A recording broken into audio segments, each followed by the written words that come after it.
को समझना इतना आसान भी नहीं है। कहा जाता है कि भगवान श्री कृष्ण को दो ही चीज़ें अत्यंत प्रिय थी। एक उनकी बांसुरी, जिसे वे सदैव अपने पास रखते थे, तो दूसरी थी राधा जी। वो अपनी बांसुरी की मधुर धुन अपनी प्रिय राधा जी को सुनाया करते थे।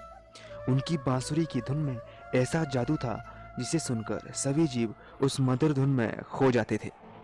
लेकिन एक समय ऐसा भी आया जब भगवान श्री कृष्ण को राधा जी से दूर होना पड़ा, क्योंकि भगवान श्री कृष्ण को बहुत से ऐसे कार्य करने थे जिनके लिए उन्होंने अवतार लिया था। इसलिए भगवान श्री कृष्ण और राधा एक दूसरे से दूर हो गए। समय बीतता गया, श्री कृष्ण ने धर्म स्थापना के सभी कार्य पूरे कर लिए। उधर राधा जी भी श्री कृष्ण को याद कर अपना जीवन व्यतीत कर रही थी।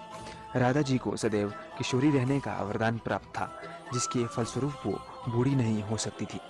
लेकिन जो इस संसार में जन्म लेता है उसे जाना भी पड़ता है। जब राधा जी का देह त्यागने का समय आया तो उन्होंने श्री कृष्ण को याद किया। भगवान को उनका कोई प्रिय पुकारे और भगवान ना आए, ऐसा नहीं हो सकता। इसलिए श्री कृष्ण तुरंत राधा जी के पास पहुंच गए। श्री कृष्ण जानते थे कि अब राधा का शरीर छोड़ने का समय आ चुका है। श्री कृष्ण ने राधा से कहा कि राधा, मांगो, तुम क्या मांगती हो। लेकिन राधा ने मना कर दिया। जब श्री कृष्ण ने पुनः ये कहा तो राधा ने कहा कि मुझे अपनी बांसुरी की मधुर धुन सुनाइए, और श्री कृष्ण ने अपनी बांसुरी को बजाना शुरू कर दिया। राधा जी श्री कृष्ण की बांसुरी की धुन में धीरे धीरे खोती चली गई और अपनी देह का त्याग कर दिया और श्री कृष्ण में विलीन हो गई।